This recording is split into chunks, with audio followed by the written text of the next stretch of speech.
안녕하세요, 여러분. 에듀윌에서 ERP 정보관리사 회계를 담당하는 유슬기 교수입니다. 반갑습니다. 자, 여러분들 이번 시간 2022년 우리 1월에 시행이 되었던 1회차 기출문제 이론을 풀어보려고 합니다. 자, 혹시라도 여러분들 실무가 궁금하신 분들은요, 여러분들 계속해서 플레이 하시면 되겠지만 유튜브를 통해서 보고 계신 분들이라고 한다면 에듀윌 홈페이지에서 실무도 무료로 보실 수 있으니까요. 이론 들으시고 또 실무 때 뵙도록 할게요. 자, 그러면 우리 이론에 대해서 시작해 보도록 할게요. 앞에 경영혁신과 ERP에 대해서 5문항이 출제가 되고 있고요. 항상 늘 이야기해 드리는데 하나당 2점씩입니다. 그래서 앞에 2점씩 5문항. 10점을 꼭 여러분들 확보하고 가셔야 되겠죠. 자, 보도록 할게요. ERP에 대한 설명으로 가장 적절하지 않은 것을 물어봤고요. 정답은 3번이었다. 자, 기업 내에 각 영역의 업무 프로세스를 지원하고 그래서 회계, 인사, 생산, 물류, 원가 이렇게 모두 다 각각 지원을 하고 단위별 업무 처리를 강화하는 게 아니라요. 이 ERP는 항상 통합이라는 단어를 꼭 기억해 주셔야 됩니다. 그래서 통합 업무 처리를 강화하고 있다라고 이야기를 해 주셔야 된다. 자, 다음 보도록 할게요. 다음 중 ERP 선택 기준으로 볼 수 없는 것 이렇게 물어보고 있습니다. 자, 우리 회사 자사에 맞는 패키지 선정을 해야 된다. 현재 업무를 중심으로 해야 되는 것이다. 그 다음에 TF팀은 최고의 엘리트 사원으로 구성한다. 모두 다 맞는 표현인데요. 1번에 커스터마이징이다 라고 해서 주문 제작을 커스터마이징이라고 합니다. 물론 기본적인 패키지나 이런 것들을 가지고 우리가 구매를 했다라고 하더라도요. 거기에서 우리 회사에게 필요 있는 것과 필요 없는 것을 빼거나 더할 수는 있겠지만 이렇게 빼고 더하는 나에게 맞추는 주문 제작에 대한 이런 것들은 사실상 최소화시켜야 ERP 도입을 성공적으로 할 수 있다라고 이야기합니다. 그래서 커스터마이징은 최소화시켜야 한다. 자, 그 다음 볼게요. ERP 구축 절차 중 어느 단계에 해당하는가? 투입 프로세스를 도출하자. 즉, 앞으로 내가 나아가고 싶어 하는 거. 자, as 분석이 분석 단계니까요. 그 다음 단계 투비 프로세스의 도출은 분석 다음인 설계 단계가 될 겁니다. 그래서 분석 단계, 설계 단계, 구축 단계, 그 다음에 구현 단계 이렇게 여러분들이 기억을 해주고 계실 거고요.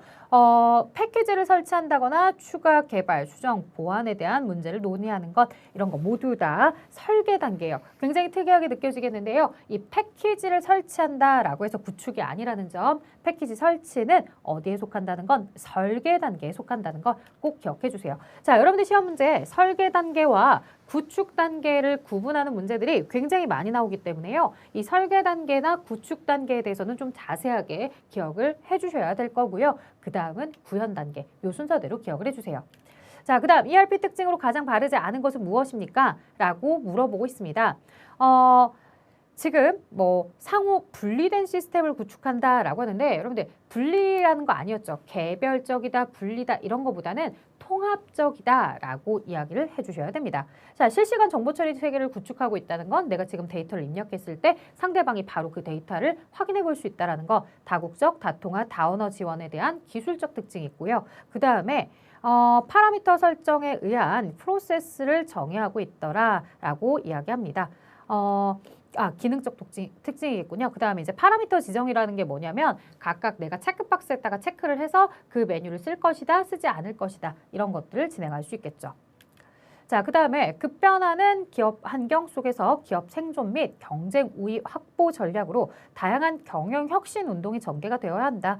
경영 혁신 도구로 가장 관련성이 낮은 것. 자, 보통 이렇게 경영 혁신에 대해서 물어보면 BPR이다, 비즈니스 프로세스 리엔지니어링이다 많이 대답을 해주시는데요. 여기서 문제는 되려 이 가장 낮은 것을 물어봤어요. 그러면 BPR은 무조건 해당 사항 있는 거고 ERP도 당연히 우리가 경영 혁신을 위해서 도입합니다 라고 했었죠. 자, 정답은요. BOM이에요. 이 자재 명세서다라고 해서요. 물건의 생산을 위해서는 어떠한 재료가 필요하고 그 다음에 반제품이 무엇이 되고 그 다음 최종 제품까지 어떻게 진행이 되는지 이건 과거의 생산 시스템에서도 사용하던 방식이기 때문에 이걸 경영혁신 운동이라고 하지는 않습니다.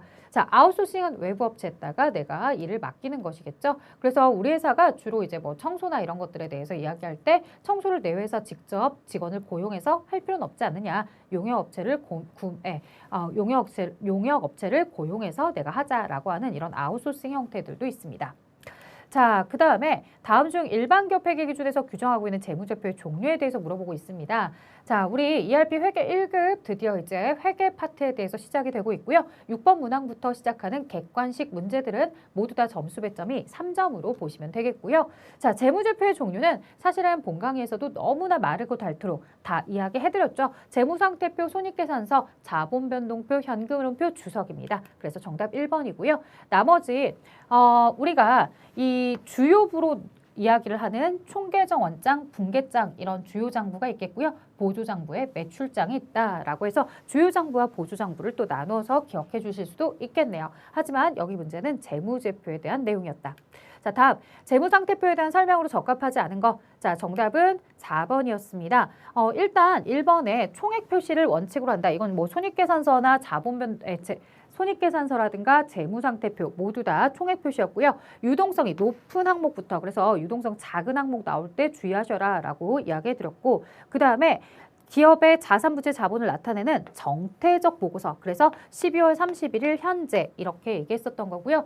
반면 손익계산서는 동태적 보고서다라고 해서 1월 1일부터 12월 30일까지 이렇게 진행을 하는 거였죠. 자, 그럼 4번은 왜 정답이느냐? 재무활동과 손익활동에서 발생한 거 재무활동이다라고 해서 만약 주주와의 주식에 대한 거래이다라고 한다면 자본잉여금 그리고 손익활동은 이익잉여금 이렇게 구분을 해서 표시하기 때문에 그다음 단순하게 이익잉여금을 구분해서 표시한다라고 하면 틀린 겁니다. 재무활동과 손익활동에서 발생한 잉여금을 이익잉여금과 자본잉여금 이렇게 구분해서 표시하세요라고 표현을 수정해 주셔야 되겠죠. 자, 그 다음 갑니다.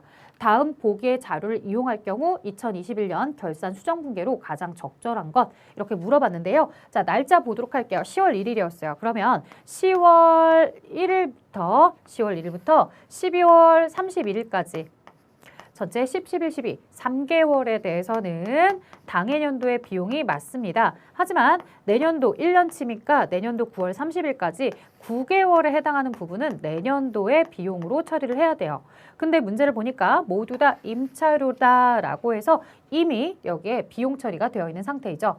자, 12개월이니까 한 달에 10,000원씩 그래서 30,000원은 임차료로 계속해서 써도 되지만 90,000원에 해당하는 부분에 대해서는 임차료를 비용을 대변으로 취소하면서 차변에 뭐라고 불러줘야 되겠더라. 내년도 비용에 대해서 먼저 지급이 되었다라고 해서 선급 비용이죠. 회계 처리는 2번과 4번이 동일하지만 선급 비용으로 돌려야 되는 것은 내년도 9개월치에 대한 거니까 정답은 4번이 되는 거였습니다. 자, 다음 문제 보도록 할까요? 자, 9번 갑니다. 유동자산에 대한 설명 중 가장 거리가 먼 것. 유동자산은 1년 이내에 대한 자산이죠. 자, 사용에 제한이 없는 현금 및 현금성 자산. 제한이 걸려 있으면 안 돼요. 내가 언제든 자유롭게 입출금을 할 수 있어야 됩니다. 자, 보고기간 종료로부터 1년 이후에 현금화 실현될 것으로 예상되는 자산. 자, 여러분들 이후가 아니겠죠. 1년 이내에 현금화되는 자산입니다. 그래서 이후라는 단어 때문에 틀렸다.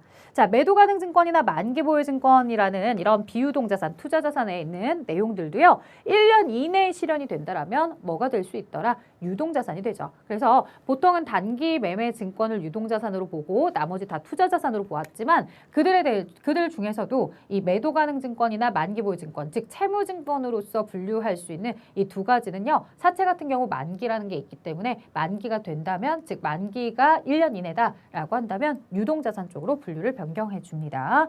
자, 기업의 정상적인 영업주기 내에 실현될 것이다 라고 한다면 혹시라도 우리 회사의 이 물건에 대해서 재료를 사와서 제작을 해서 완성이 되기까지 이 기간이 12개월 이내에 안 끝나더라. 보통 우리의 이런 보통 제작 기간이 17개월, 18개월이더라 라고 한다면 이 정상적인 영업주기가 12개월 이내가 아니라 17, 18개월이기 때문에 1년 이상이 좀 걸린다 하더라도 우리 내에 영업주기 내에 있는 거는 다 뭘로 볼 수 있다라는 거예요. 1년 이내로 우리가 유동자산 쪽으로 분류할 수도 있다라는 거죠. 자, 그 다음에 다음 보도록 하겠습니다. 물가가 상승하는 시기에 재고자산에 대해서 물어보는 거였는데요. 자, 당기순이익과 법인세 비용을 가장 높게 형성하는 거. 이건 이제 본강의에서 알려드렸어요. 이익 내 머릿속에 플러스이다. 그 다음에 법인세 비용, 물론 법인세 비용은 비용이기 때문에 마이너스이지만 요 이익이 많으면 세금도 같이 많이 내는 방식이더라. 그래서 같이 따라서 여러분들이 기억을 해주셔야 되겠고요. 물가가 상승하는 버전을 여러분들은 기본형으로 기억하실 거예요. 자, 이거 본 강의에서 어떻게 기억하라고 했어요? 가나다라 순서대로 선, 이, 총, 후 이렇게 기억해 주세요 라고 했었죠. 그러면 물가가 상승할 때 이익이 가장 많이 나는 거, 그 다음에 법인세를 가장 많이 내야 되는 거 누구겠어요? 가장 앞쪽에 있는 선입선출법이겠죠. 그래서 물가가 상승시라는 이 상승하는 시점인지도 반드시 봐주셔야 되겠고요. 그 다음 이익을 물어봤다 그러면 가나다라 순서. 혹시라도 물가 하락 시에 이익을 물어봤다라고 한다면 반대로 후입선출법이 될 것입니다. 자, 그 다음 공장을 신축하기 위해서 토지를 구입했다. 토지 계정에 기록해야 될 취득원가. 자, 토지를 매입하는 과정에서 들어가는 부대 비용은 다 취득원가에 포함입니다. 따라서 관련된 비용들에 대해서는 다 더해주는데요. 주의할 점.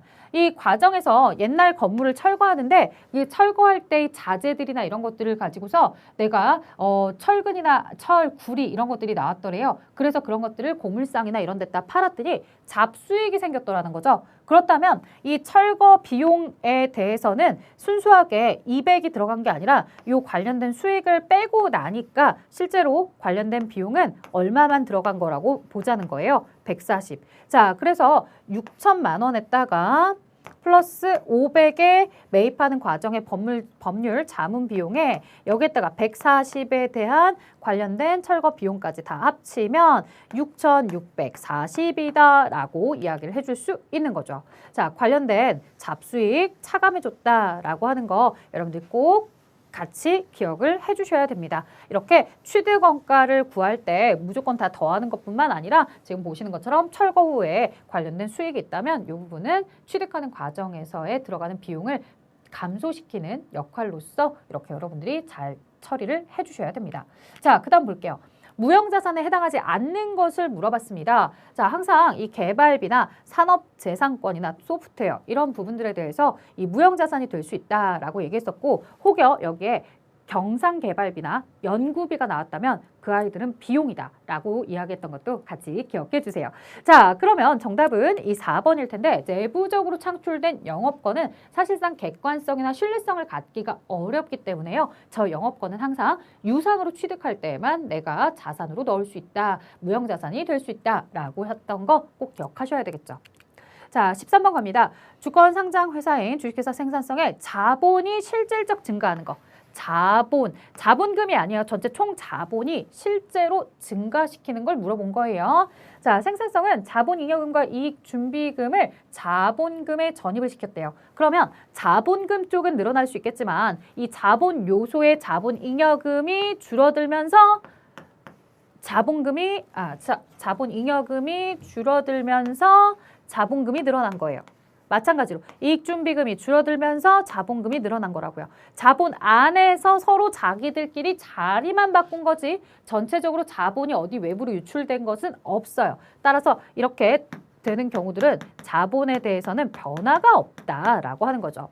자, 주식회사 생산성은 적법한 절차를 밟아 주식을 할증 발행하고 주금을 납입받았대요. 자, 할증 그러면 할증이란 단어 때문에 그런 건 아니에요, 사실은. 자, 주금을 납입받았다, 주식을 발행하다. 자, 이 주식을 발행하고 이게 핵심이에요. 차변에 현금을 받았고요. 주식을 발행하게 되면 대변에 자본금. 할증 발행이라고 하면 뭐 주식 발행 초과금이다 라고 할 텐데요. 여기서 여러분들 함정에 빠지지 마실 거. 사실 할증 발행이 아니라 주식 할인 발행 차금이 생기는 할인 발행이어도 같은 경우입니다. 이 자본금이 증가한 만큼 뭐도 증가하게 되더라. 현금, 자산이 증가하더라. 자, 그렇기 때문에 자본과 자산의 증가가 이루어질 수 있다라는 거죠. 그래서 실질적으로 증가한 부분은 2번입니다. 할인 발행이든 할증 발행이든 액면 발행이든 사실은 상관없더라. 어쨌든 돈이 들어오고 자본이 증가하는 상황이더라. 자, 그 다음에 운전자본이 부족해서 현금 배당을 하지 않고요. 현금 배당을 하게 되면 자본이 감소하게 될 거예요. 근데 주식 배당을 했대요. 그럼 주식 배당을 하게 되면 이익잉여금을 줄이고 그대로 자본금 쪽으로 올리는 거예요. 이익잉여금은 감소했지만 자본금은 증가했다고요. 즉 자본 안에서 자기들끼리 자리만 맞바꾼 거예요. 전체적으로 자본의 총계는 변함이 없습니다. 자, 그 다음에 계속해서 보도록 할게요. 이미 발생된 자기회사 주식을 주식시장에 액면으로 취득했다라고 이야기합니다. 자, 내 회사 주식에 대해서 액면으로 취득했다라고 한다면 이미 발행된 내 회사 주식을 액면가액으로 취득하는 거잖아요. 자, 여기에 대해서는 여러분들이 조금 더 조심하셔야 되는 게요. 자기 주식을 현금 주고 산 거예요. 그러면 요 자기 주식이다라고 하는 요소는 자본 쪽 요소는 맞는데요. 자본 조정, 차감하는 성격이에요. 그렇기 때문에 차변에 먼저 기록이 되죠. 자본의 증가는 대변. 오히려 차변에 자본이 이렇게 기록이 된다는 건 차변에 자본이 줄어들고 있구나라고 하는 거죠. 질문은 실질적으로 자본을 증가시키는 거래를 물어봤기 때문에 얘는 되려 자본이 감소하는 거래가 되기 때문에 정답은 몇 번이더라? 2번이었더라. 자, 그래서 증가하는 상황은 지금 현재 2번밖에 없었습니다. 에듀윌 유료 회원만의 남다른 서비스.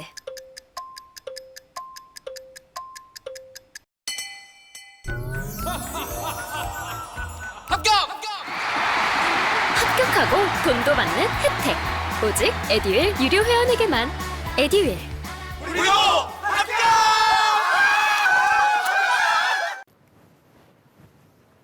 자, 그 다음 보도록 할게요. 14번입니다. 자, 여기 자본의 변동에 대해서 물어보고 있는데요. 지금 주식에 대해서 주당 현금 매입하여 소각하다. 자, 매입하여 소각하다, 감자. 매입하여 소각하다, 감자의 상황입니다. 그런데 이런 매입 소각과 관련돼서 거래가 한 건이 아니라 두 건이 나왔다는 건 그들의 날짜를 봐주셔야 되겠고요. 이렇게 자본 거래가 두 가지가 나오게 되면 자본의 상계 처리 개념을 여러분들은 주의를 해주셔야 돼요. 자, 시작해 보도록 할게요. 우리가 자본금에 대해서 매입하여 소각하게 되면 차변으로 줄어들게 됩니다. 이 줄어드는 자본금은 액면가액 곱하기 주식수니까 50만 원. 자, 그 다음에 대변에 현금이 지급이 되었습니다. 지급된 현금은 4,000원씩 100주니까 40만 원. 자, 그렇다면 여기 10만 원은 감자 차익이 생기는 거죠. 자본금은 50을 줄이는데 자산이 40만 나갔으니까. 자, 그 다음 계속해서 보도록 할게요. 역시나 여기도 자본금이 줄어듭니다. 액면가액 5,000원에 200주다라고 하면 100만 원인가요? 자, 그 다음에 계속해서 대변에 현금을 매입하여 소각하다라고 했을 때 200주에 대해서 6,000원씩 620이 120만 원입니다. 자, 그렇다면 이쪽 차변에다가 기록을 해야 되는 게 감자 차손인데 감자 차손 20을 인식하는 게 아니라 우선 뭐부터? 감자 차익에 대해서 먼저 상계 처리하고 나머지를 감자 차손이다라고 이야기를 하는 거죠. 자, 이게 바로 자본의 상계 처리 개념이다라는 얘기였고요. 그렇다면 10월 말 주식의 매입 소각에 의해서 발생한 감자 차익은 10만 원. 그 다음 11월 말 주식의 매입 소각에 의해서 발생한 감자 차익은 20이다. 자, 왜 감자 차익이 20이 발생한 건 아니죠. 감자 차익에 대해서는 10이 상계 처리로 사라지게 되는 거고요. 생기는 것은 감자 차손 10이 생기는 거죠. 자, 그 다음에 10월 말 주식의 매입 소각에 의한 자본금의 감소는 50이다. 자본금이 50이 감소하고 있는 거고요. 11월 말 주식의 매입 소각에 의한 자본금의 감소는 100이 자본금 감소로 체크가 되고 있습니다. 자, 그 다음 가도록 할게요.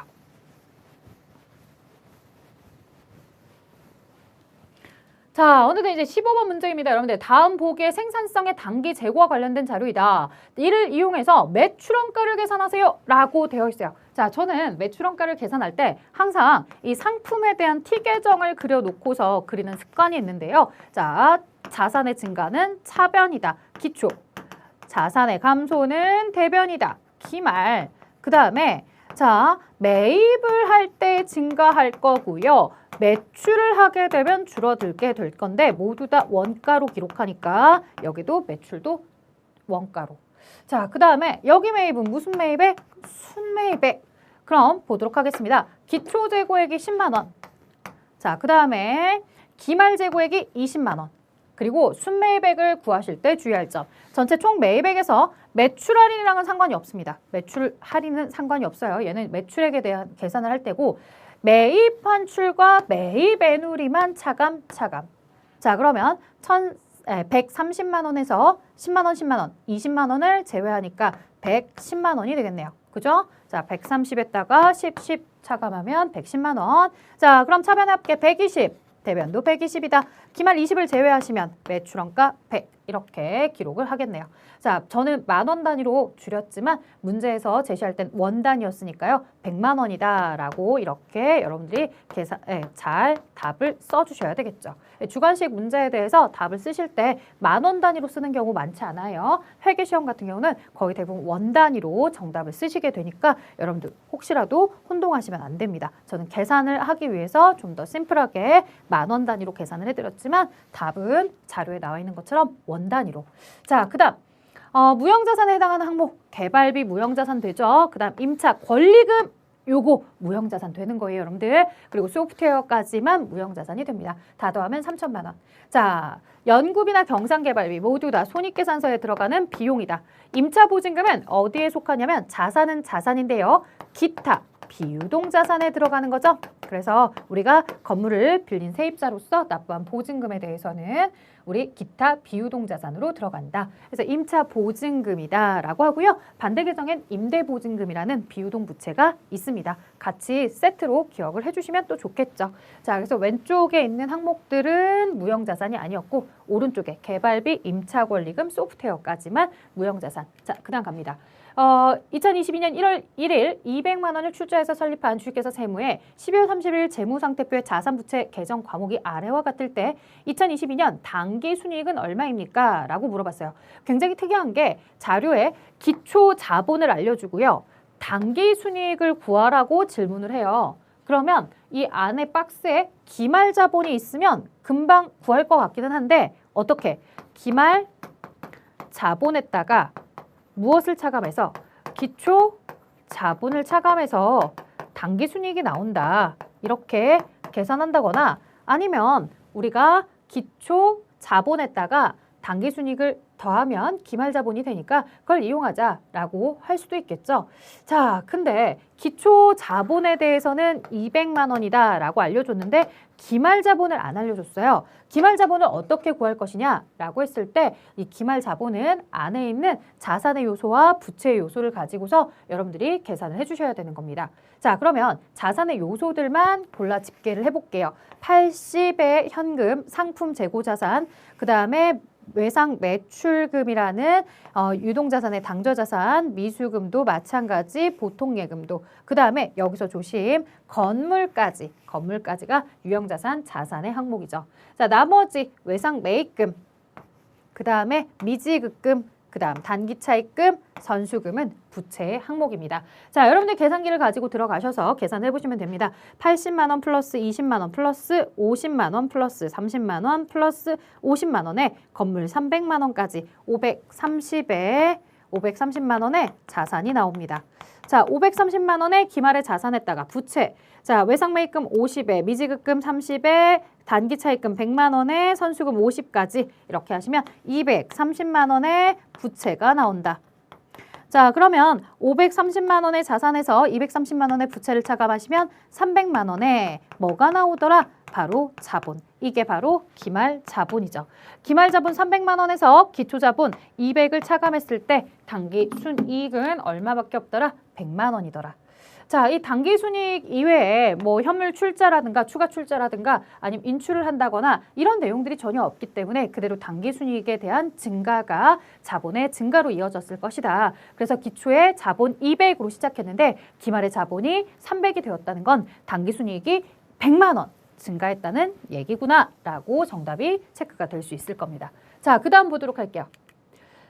다음 우리나라의 부가가치세법에 대한 설명 중 가장 거리가 먼 것, 이렇게 소비를 대상으로 하는 소비세다라고 해서 이제 일반 소비세 뭐 이런 얘기들도 하고 있고요. 그 다음에 간접세의 성격을 가지고 있더라. 자, 그 다음에 원칙적으로 모든 재와 용역의 소비 행위 사실에 대해서 과세하는 일반 소비세이다. 여기도 이제 다시 나와 있죠. 어떤 특정 고가의 물건에 대한 향수나 자동차, 명품에 대해서 부과되는 개별 소비세가 아니라 일반 소비세. 자, 그 다음에 최초 생산 단계에서 최종 소비에 이르기까지 한 번 과세된 부가가치세는 다음 단계에서 다시 과세가 되나요? 아니죠. 부가가치세에 대해서는 이렇게 중복과세가 이루어지지는 않습니다.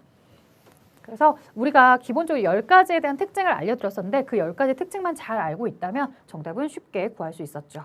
자, 그 다음 19번 갑니다. 부가가치세법상 재화와 용역의 범위에 해당하지 않는 항목이다라고 해서 물어보는데요. 조심하실 점, 전기나 가스 이런 것들에 대해서는 모두 재화가 될 수 있습니다. 자, 물론 이 흙, 토지, 뭐 이런 물 이런 것들 수도 이야기할 수 있겠지만 그렇다고 해서 이런 물, 생수나 이런 것들은 또 과세되고 있기 때문에 이들도 재화로 들어갈 수 있는 거죠. 자, 재화의 범위에 들어가지 않는 것, 돈은 재화가 될 수 없다고 했고요. 그런 것의 범주에 들어가는 것이 바로 어음과 수표겠죠. 자, 그다음 부가가치세법상 면세 대상인 항목으로 묶인 것. 자, 앞에서 얘기했다시피 토지는 면세 대상, 그다음에 금융, 보험, 용역, 돈에 대해서도 우리가 재화로 보지 않기 때문에 금융, 용역이나 이런 부분에 대해서도 면세로 취급하고 있구나라고 같이 연결해서 기억하시면 좋을 것 같고요. 자, 서민들에 대한 난방을 위해서 필요한 연탄과 무연탄 이런 부분에 대해서도 면세로 보고 있습니다.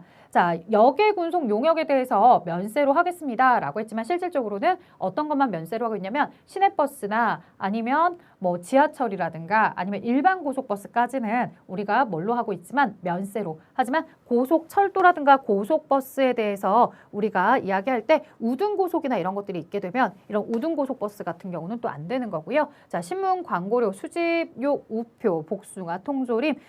복숭아는 면세이지만 통조림 과세, 그다음 우표는 면세이지만 수집료, 우표도 과세, 그다음에 신문에 대한 구독료는 면세이지만 광고가 과세가 된다라고 합니다. 그래서 가, 나, 사까지 정답을 체크해 주시면 됩니다. 가, 나, 사.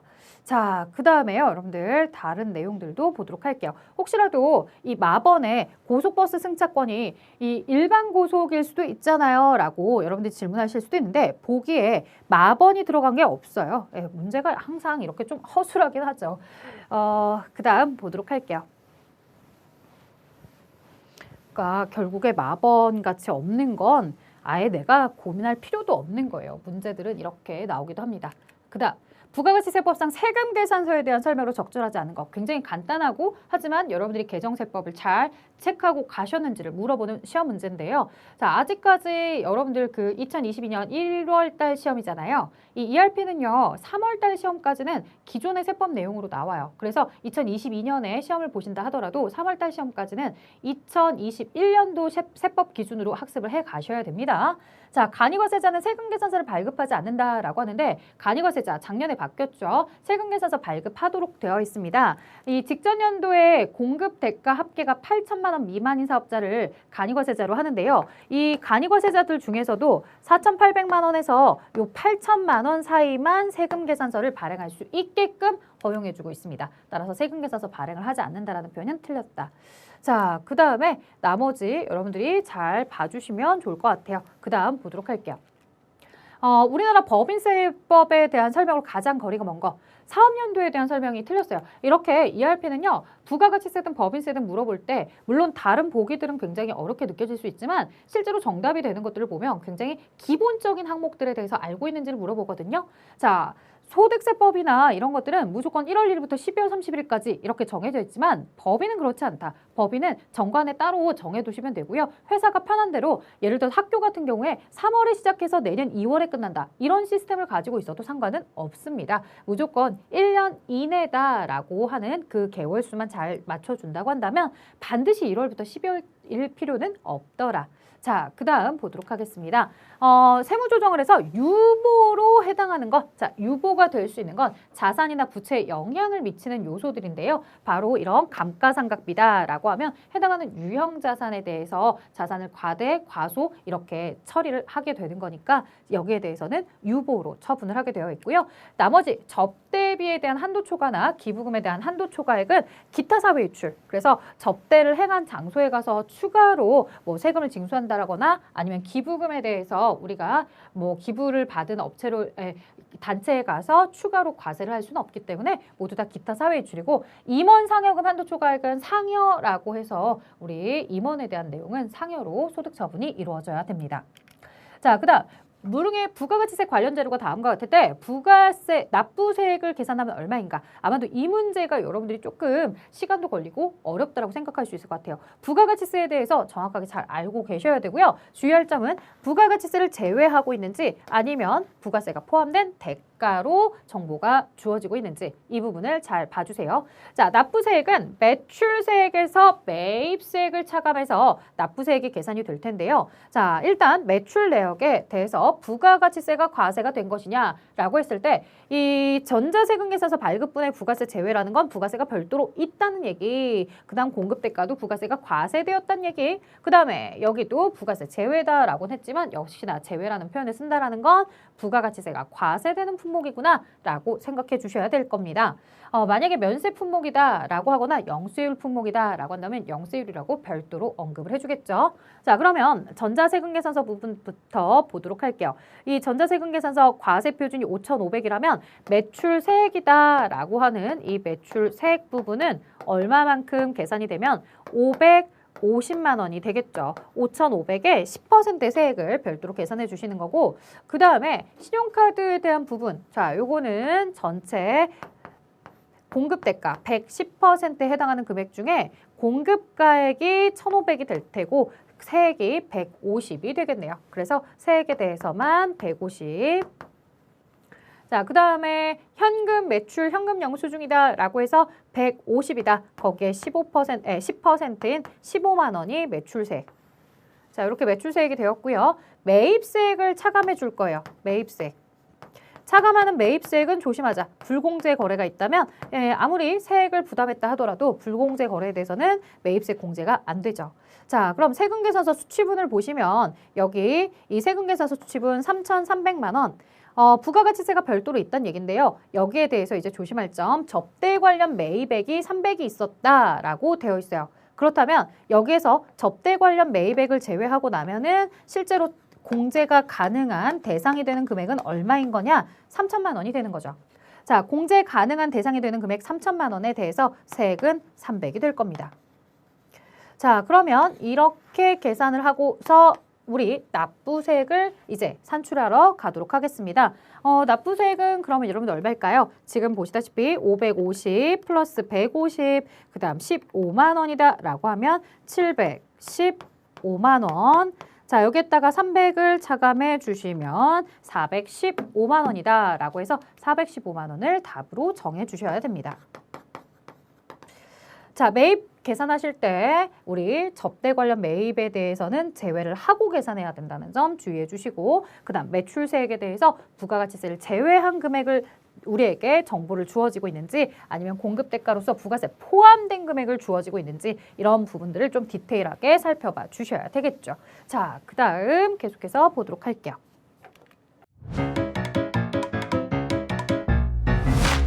에듀윌 유료 회원만의 특별한 서비스.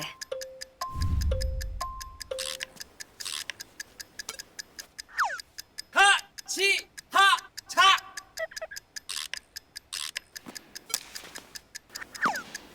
하치하차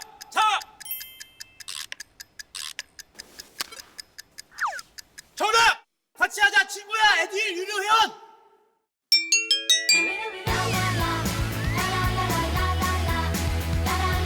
친구 소개하고 현금 받는 혜택. 오직 에듀윌 유료 회원에게만. 에듀윌.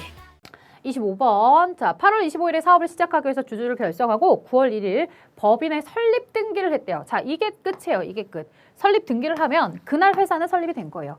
정관상 사업연도가 1월 1일부터 12월 31일까지로 정하였다. 자, 그리고 9월 30일에 사업자 등록을 했는데 실제 사업 개시일은 9월 10일이었다라고 나와 있고요. 이 사업연도의 개시일에 대해서 물어보는데 어떻게 보면 실질과세 원칙이니까 실제로 사업을 개시한 날이지 않겠느냐라고 생각할 수도 있지만 아니에요. 자, 뭘 가지고 하고 있다라 설립 등기를 가지고 이미 설립 등기가 되어 있으면 이 법인은 설립이 된 상태인 거죠. 그 설립이 된 상태에서부터 사업은 개시되었다라고 보는 거예요. 실제로 이런 시점, 실제로 법인에 대한 업무가 이루어지는 시점이 아닙니다. 법인 같은 경우는 설립 등기하면 그대로 설립이 된 거죠. 자, 그 다음 중소제조기업인 무릉의 사업 연도에 법인세 신고 관련 자료이다. 차가감 납부해야 될 법인세액은 얼마이냐. 아마도 보통 분들은 이 부분에 대해서 수업을 해드리긴 하지만 많이들 그냥 스킵하지 않으셨을까. 아니면 조금 이제 시도는 했지만 막상 최종 범위까지는 답을 맞추기가 어렵지 않았을까 싶은데요. 왜냐면 이제 주관식이기 때문에 그래요. 사실은 그렇게 어려운 문제는 아닌데, 자, 단기순이익부터 시작하면 세무조정 들어가죠. 입금산입이나 송금불산입은 가산조정, 그 다음에 송금산입이나 입금불산입에 대해서는 차감조정, 이렇게 해서 조정을 하고 나면 각 사업연도 소득금액이 나오게 됩니다. 자, 그럼 한번 계산해 볼까요? 5억 8천에다가 마이너스 3천만 원에 송금산입을 차감해 주시면 각 사업연도 소득금액이 5억 5천만 원이 나옵니다. 자, 이 5억 5천에다가 그럼 이 각 사업연도 소득금액에다가 무엇을 차감해 주냐면 이 비소, 2월 결손금이나 비과세나 아니면 소득공제가 있으면 차감을 해주게 됩니다. 자, 그러면 1,000만 원에 대해서 차감을 하고 나면은 얼마가 된다? 5억 4천이겠죠. 차감을 하는 거니까 5억 4천이다. 이게 바로 뭐가 되는 거냐면 과세표준이 되는 거예요. 과세표준.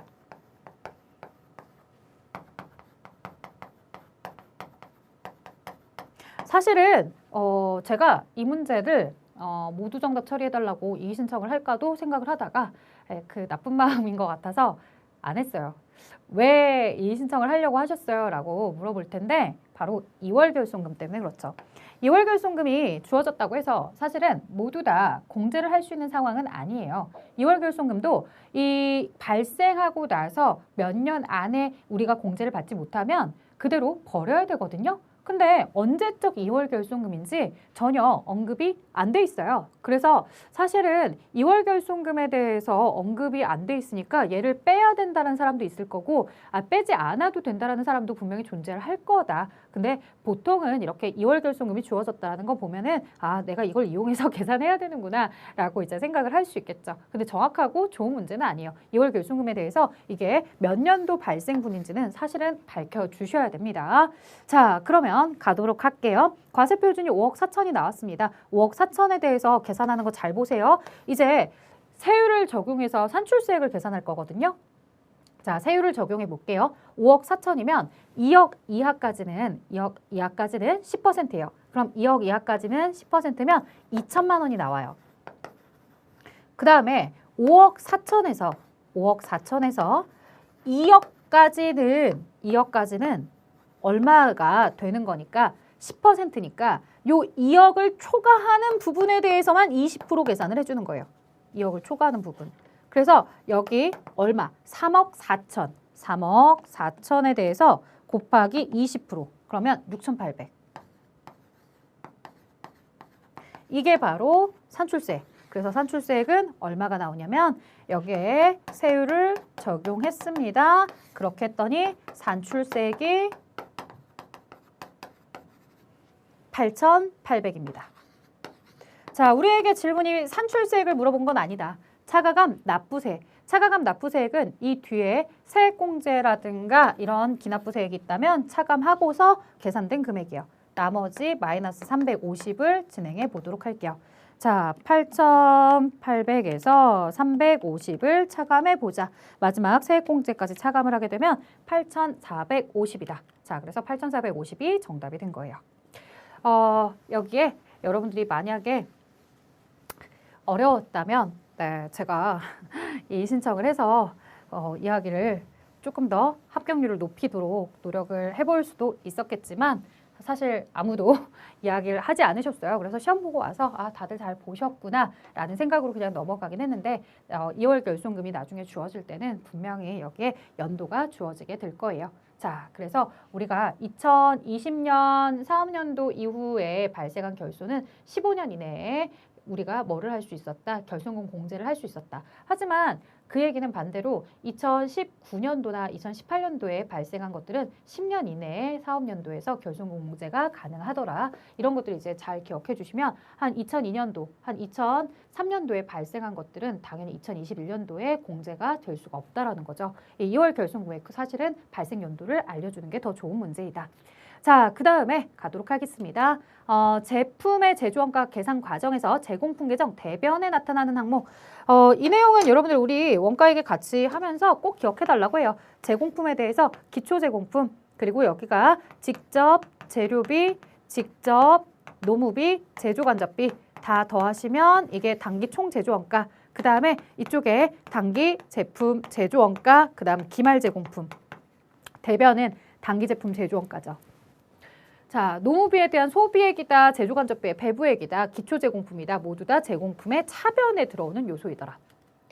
개별원가 계산을 적용하기에 가장 적합한 업종은 항공기 제조업. 나머지 대량 생산하는 식품 가공업이나 대량 생산 이게 키포인트죠. 얘들은 종합원가 계산. 자, 그다음 종합원가 계산을 채택하고 있다라고 했을 때 선입선출법을 적용할 때 총 가공원가의 총 완성품 환산량. 이게요, 여러분들 객관식도 나왔고 다음 문제 보면 주관식도 나왔어요. 그래서 좀 황당하다라고 느낄 수도 있는데 자, 저는 이거 계산하는 방법 알려드리도록 할게요. 저는 이렇게 계산합니다. 어떻게 계산하냐면 완성 수량 1800개. 제공품에 대한 티계정 대변을 그리죠. 그리고 500개 40%. 공정 전반에 걸쳐서 균등하게 발생하고 있죠. 배분하고 있죠. 그러면 완성품은 그대로 100%. 자, 하지만 5, 4, 20, 200. 그래서 2000. 자, 근데 조심. 이거는 평균법일 때입니다. 평균법일 때 가공비의 환산량. 평균법과 선입선출법의 차이가 나는 이유는 기초 때문에 차이가 나요. 자, 그런데 기초가 제로였네. 기초의 환산량이 없었다면 사실 이 문제는 굳이 선입선출법 방식이 아닌 평균법 방식으로 그대로 풀어도 평균법과 선입선출법의 가공비 환산량은 똑같이 2000개 이렇게 되는 거죠. 자, 이와 관련된 문제가 여러분들 또 있어요. 뒤에 주관식으로 가볼게요. 자, 여기 보시면 이번에는 기초가 있어요. 기초가 있고 질문은 똑같아요. 선입선출법의 완성품, 가공원가의 완성품 환산량. 그리고 전제 조건도 똑같죠. 균등하게 배분. 자, 그러면 앞에서 배웠던 방식을 그대로 적용해 보도록 할게요. 기초와 착수는 됐어요. 완성 1000개. 그 다음 기말 300개 60%. 자, 그럼 그대로 계산을 해주면 1000개. 그 다음에 6, 38, 180개. 그런데 1180이라는 숫자는 평균법일 때 여기 평균법과 선입선출법의 차이가 나는 이유는 기초 때문이다. 기초 300개 60%, 6, 38, 180개. 자, 그러면 몇 개가 나와요? 1000개가 나오네요. 이게 바로 선입선출법으로 했을 때 가공비의 환산량이 되는 거죠. 평균법 방식에서 뭐를 차감하면 이 기초의 환산량을 차감해 주시면 바로 이게 선입선출법의 가공비 환산량이 됩니다. 저랑 같이 공부하신 분들은 이 문제를 틀리시면 안 돼요. 이 문제는 굉장히 여러분들한테 점수를 주고자 나오는 문제예요. 자, 그 다음 갈게요. 다음 31번. 가공원가 계산하래요. 가공원가는 직접 노무비와 제조간접비의 합이죠. 자, 직접 노무원가는 알려줬고요. 제조간접비를 안 알려줬죠. 자, 직접 재료원가는 직접 재료비니까 아예 해당 사항이 없고요. 영업부는 판매 관리비로 처리해야 되는 광고 선전비에 대해서 제거를 하게 됩니다. 자, 나머지 간접 노무원가나 감가상각비, 제조부의 감가상각비, 제조부의 전력비 요 내용들이 모두 다 가공원가를 구성하게 되는 제조간접비이죠. 자, 따라서 직접 노무원가 2,100원에다가 제조간접비 나머지를 더해주시면 정답은 3,500원. 자, 32번 갑니다. 제품의 생산을 위해서 발생한 지급 수수료. 자, 단기 총 제조 비용의 수수료 얼마가 들어가느냐? 단계 발생액을 계산해주는 내용이었어요. 근데 사실 이런 수수료나 이런 경비들에 대해서 단계 발생액을 계산하기 위해서 내용을 보는데 뭐가 자꾸 걸리냐면 목에 탁탁 가시가 걸리는 것처럼 미지급이라는 표현이 걸리면 여러분들이 굉장히 어려워하시는데 사실은 그렇지 않죠. 만약에 미지급 수수료다라고 하면 미지급은 부채에 대한 내용을 쓰고 있습니다. 자, 부채의 증가는 대변이니까 기초, 즉 지난달, 전월, 미지급 3만 원. 그 다음 마이너스는 당월, 미지급. 기말에 대한 내용을 여기에다가 쓰는 거죠. 자, 이달달 아직까지도 미지급한 수수료는 6만 원이다. 미지급 수수료는 언제 증가하느냐? 당월에 소비한 만큼 증가하게 될 거고 이게 바로 원가 계산에 들어갈 금액이며 미지급 수수료는 언제 줄어드느냐? 내가 지급하면 줄어들게 됩니다. 지급한 수수료는 22만 원. 자, 차변과 대변의 밸런스를 맞추셔야 됩니다. 차변의 밸런스 그러면 6만 원에 22만 원을 더해주시면 28만 원이 되겠네요. 자, 대변도 28만 원이 될 것이다. 3만 원을 제외하시면 25만 원이다 라고 해서 덩어리 소비액 25만 원을 답으로 체크해 주시면 되는 거죠. 자, 이 내용을 여러분들이 잘 기억을 해주신다면 어떤 문제가 나온다 하더라도 혹 지급액을 물어보든 아니면 원가 계산에 들어가는 소비액을 물어보든 혹은 지급 수수료가 아니라 미지급 임금이다 라고 해서 이 노무와 관련된 임금을 물어보더라도 같은 방식으로 계산을 하시면 되겠습니다.